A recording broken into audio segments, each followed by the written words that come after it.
आपण सगळे गेले काही दिवस बजरंग बाप्पा आपल्या पक्षात येणार असं ऐकत होतो। मी सगळ्यांना सांगत होतो ते आपल्यातच आहेत, ते कधी गेले। पक्ष फुटल्यानंतरही बजरंग बाप्पा 4-5 वेळा मला भेटलेले आहेत आणि फुटल्या भेटलेले आहेत। त्यामुळे विधान भवनात घरी माझ्या चहा पिलाय सगळे, त्यामुळे ते कधी गेले असं मला वाटलंच नाही। पण तरी देखील आज बजरंग बाप्पांचा प्रवेशाचा सोहळा आपल्या सर्वांच्या साक्षीने होतोय। गेल्या आठवड्यात आम्ही पवार साहेबांच्या उपस्थितीत या ठिकाणी आणखीन एक पुस्तक प्रकाशनाचा कार्यक्रम केला।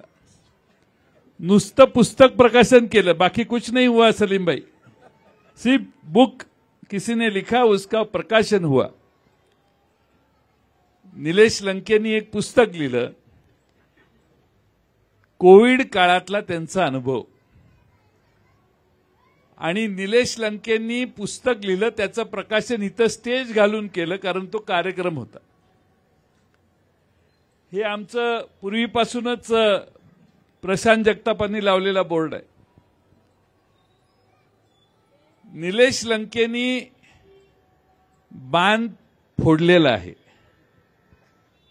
आता पाणी व्हायला सुरुवात झालेली आहे।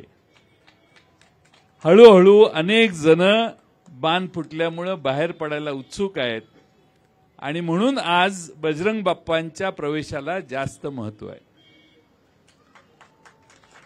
बजरंग बाप्पा पवार साहेबांच्या शेजारी येऊन बसलं आणि असा नुसता फोटो निघाला तरी त्याच्या डिस्क्वालिफिकेशन बद्दल कारवाई लगेच सुरू होते। तुमचा होऊ शकत नाही कारण तुम्ही सदस्य नाही, पण आपल्या सगळ्यांनी हे लक्षात घेतलं पाहिजे की इतक्या प्रचंड उत्साहाने बीडकर या ठिकाणी इतक्या लांब प्रवास करून आले। तुमचा उत्साह दुपारपासून आम्ही बघतोय। जेजुरीच्या खंडोबाचा आशीर्वाद घेऊन बजरंग बाप्पा या ठिकाणी आलेले आहेत।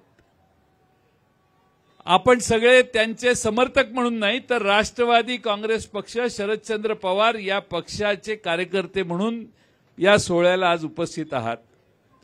बजरंग बाप्पांनी मागची लोकसभा लढवली, प्रचंड शर्त केली प्रयत्नाची। बजरंग बाप्पांना जेवढी मतं पडली त्यापूर्वी कदाचित एवढी मतं आपल्या उमेदवाराला मागच्या कुठल्याही निवडणुकीत पडली नव्हती, तेवढी मतं बजरंग बाप्पांना मागच्या पडली। लोकांच्या सामान्य माणसाला अपील करणं, सामान्य माणसाशी त्याच्या भाषेत बोलणं, हा प्रयत्न बजरंग बाप्पांनी केला। मागचा पराभव त्यांच्या जिवारी लागला, थोडेसे नाराजी झाले। त्यानंतर आम्ही सगळे त्यांच्या कार्यक्रमाला, कारखान्याच्या वेगवेगळ्या संस्थांच्या कार्यक्रमाला गेलो। बीड जिल्हा हा निसर्गाच्या अवकृपेला तोंड देत आजपर्यंत टिकून आहे। बीड जिल्ह्याच्या विकासाची स्वप्न पूर्ण करण्यासाठी जेवढे प्रयत्न आपल्या पक्षाने यापूर्वी केले ते आपल्या सगळ्यांना श्रुतज्ञात आहेत, सर्वांना माहिती आहे। लोकसभेच्या निवडणुका थोड्या दिवसाने लागतायत। भारतातल्या लोकसभेच्या या निवडणुकीमध्ये एका बाजूने शक्ती, धनसंपत्ती, साधनं एका बाजूने मोठ्या प्रमाणात उभे आहेत आणि जनशक्ती एका बाजूने आहे। त्यांच्यात आणि जनशक्तीत आता अंतर पडलेलं आहे। लोक खासदारबद्दल, राज्य सरकारबद्दल समाधानकारक बोलतायत असं चित्र नाही। अनेक आश्वासने यापूर्वी देण्यात आली, ज्या आश्वासनाचा ज्यांनी दिली आश्वासनं त्यांना विसर पडला। शेतकऱ्यांचे असंख्य प्रश्न मागच्या 5 वर्षात तयार झाले। शेतकऱ्याला सांगण्यात आलेलं तुझ्या उत्पन्न तुझं दुप्पट करण्याची व्यवस्था करतो, पण त्याच्यावर जीएसटी लावण्याचा कार्यक्रम झाला। आमचे अमोल कोल्हे सांगतात 1 लाख रुपयाचं खत खरेदी करणारा शेतकरी ज्यावेळी खत खरेदी करतो त्यावेळी 18,000 रुपये जीएसटीला द्यावे लागतात आणि मग त्या शेतकऱ्याला 6,000 रुपये केंद्र सरकार देतं, फार उपकार केल्यासारखं.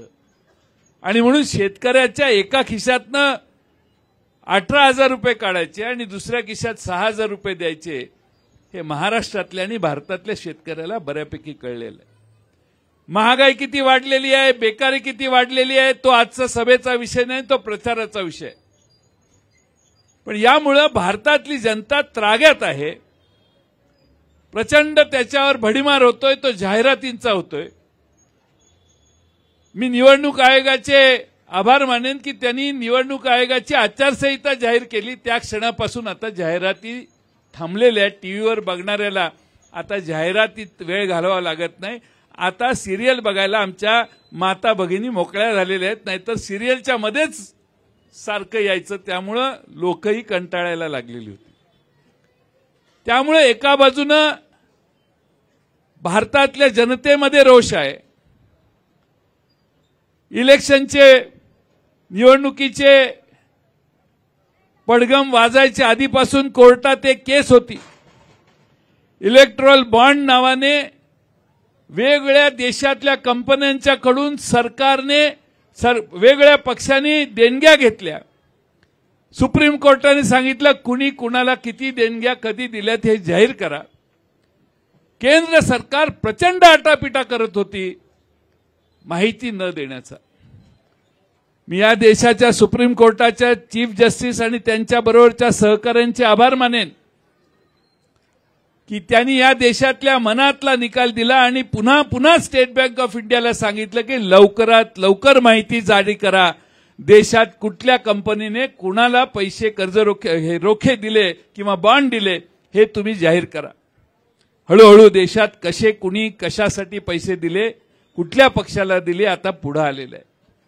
एकंदरच भ्रष्टाचार कशा वेगळ्या मार्गाने, म्हणजे भ्रष्टाचाराला सिस्टीम मध्ये बसून कसा भ्रष्टाचार करायचा हा नवा एक आदर्श या देशात निर्माण झाला.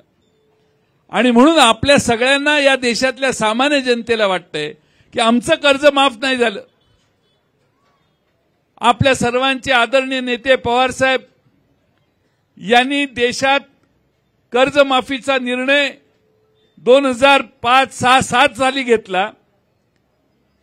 7 साली घेतला, त्याची अंमलबजावणी केली 72,000 कोटी रुपये आणि त्यानंतर आणखीन हळूहळू काही रकमा दिल्या गेल्या. 80-82 हजार कोटी रुपये देशाचे तेव्हाचे 2007 सालचे खर्च झाले आणि या देशातल्या सामान्य जनतेच्या शेतकऱ्यांच्या 7-12 कोरा करण्याची किमया शरद पवार साहेबांनी करून दाखवली.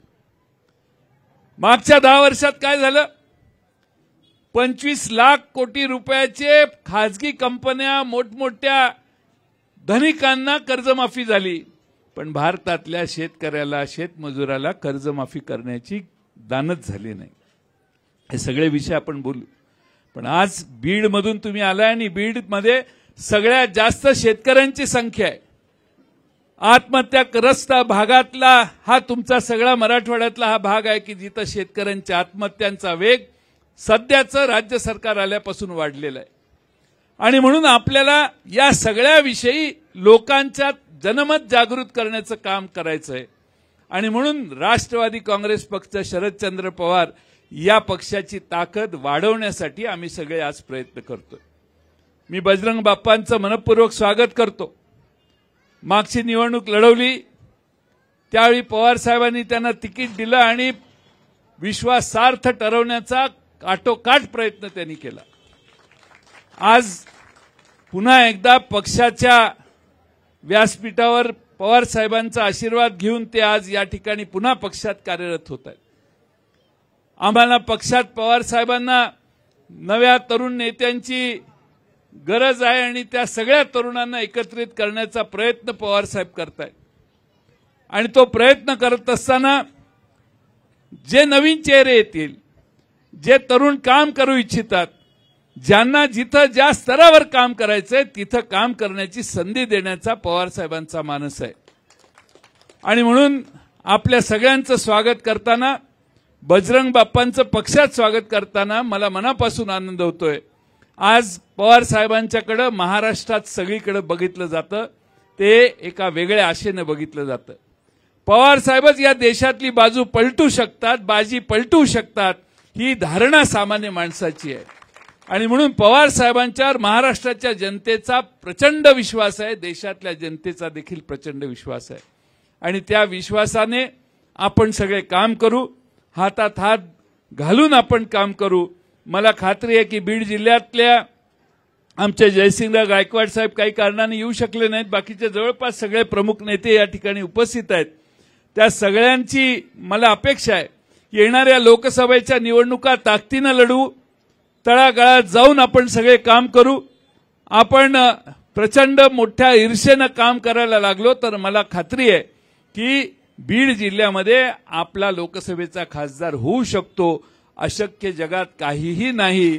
आणि त्यामुळे तुम्ही सगळे आपण प्रचंड ताकदीनं काम करायला सुरुवात करा. मी पुन्हा एकदा बजरंग बाप्पांचं मनपूर्वक स्वागत करतो. अनेक वेगळे पक्ष पवार साहेबांना भेटतायत, त्यांना पाठिंबा दर्शवतायत. थोड्या वेळापूर्वीच पॅन्थर रिपब्लिकन पार्टी महाराष्ट्र राज्याचे गंगाधर गाडे साहेब यांचे चिरंजीव प्राध्यापक डॉक्टर सिद्धांत गंगाधर गाडे आणि त्यांच्या मातोश्री या सगळ्यांनी येऊन पवार साहेबांची भेट घेतली आणि पॅन्थर रिपब्लिकन पार्टी महाराष्ट्र राज्याचा राष्ट्रवादी काँग्रेस पक्ष शरदचंद्र पवार साहेब यांना पाठिंबा कायम राहील हा विश्वास या ठिकाणी व्यक्त केला. त्यांचे मी मनपूर्वक या ठिकाणी आभार मानतो. आज या ठिकाणी आपण सगळे मोठ्या संख्येनं इथं आलात. शेवटी कार्यकर्ता प्रत्येक महत्वाचा असतो. आज या प्रवेशाच्या बरोबरच कानडी बुद्रुक तालुका आष्टी जिल्हा बीड या गावचे सरपंच आहेत दीपक खिळे. या दीपक खिळे हे भारतीय जनता पक्षात काम करत होते. गेल्या 15 वर्षापासून मी सरपंच या पदावर सक्षमपणे काम केलेले आहे. परंतु आत्ताच्या भाजप सरकार शेतकऱ्यांच्या विरोधात काम करतंय, त्यांचे धोरण शेतकऱ्यांच्या विरोधात आहे. आणि म्हणून मी आदरणीय शरदचंद्रजी पवार साहेब व प्रदेशाध्यक्ष जयंत पाटील यांच्यावर विश्वास ठेवून पक्षात काम करण्यासाठी तयार झालेलो आहे. आणि म्हणून मी भारतीय जनता पक्षाचा त्याग करून मी राष्ट्रवादी काँग्रेस पक्ष शरदचंद्र पवार साहेब याच्यात प्रवेश करतोय. मला वाटतं की दीपकराव खिळे तुमच्यासारखे असंख्य शेतकरी आहेत, असंख्य सरपंच आहेत, असंख्य लोक आहेत की जे राष्ट्रवादी काँग्रेस पक्षात आज काम मजबूतीनं करायला लागले आहेत. तुमचंही मी राष्ट्रवादी काँग्रेस पक्षात स्वागत करतो. आणि या निमित्ताने आज तुम्हा सगळ्यांचं या ठिकाणी आल्याबद्दल धन्यवाद व्यक्त करतो. बजरंग बाप्पांच्या नावातच बजरंग आहे, त्यामुळं आता गदा हातात घेऊन कामाला लागायचं. कुणाचाही फोन आला नाही, येईल फोन येईल, आता थोड्या वेळाने पवार साहेब गाडीत बसल्यावर फोन येईल. त्यामुळं त्यांना सांगा की तुम्ही पण या. आपल्याला शेवटी पवार साहेबांच्यावर नितांत प्रेम असणाऱ्या प्रत्येकाचं स्वागत करायचंय. आणि म्हणून मी बजरंग बाप्पांचं राष्ट्रवादी काँग्रेसचा प्रदेशाध्यक्ष या नात्यानं मनपूर्वक स्वागत करतो आणि आदरणीय पवार साहेबांना त्यांचं मनोगत व्यक्त करायला विनंती करतो.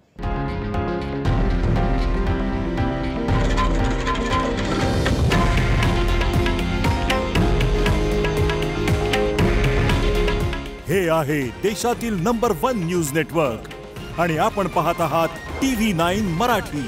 काळजी तुमची, हित महाराष्ट्राचं.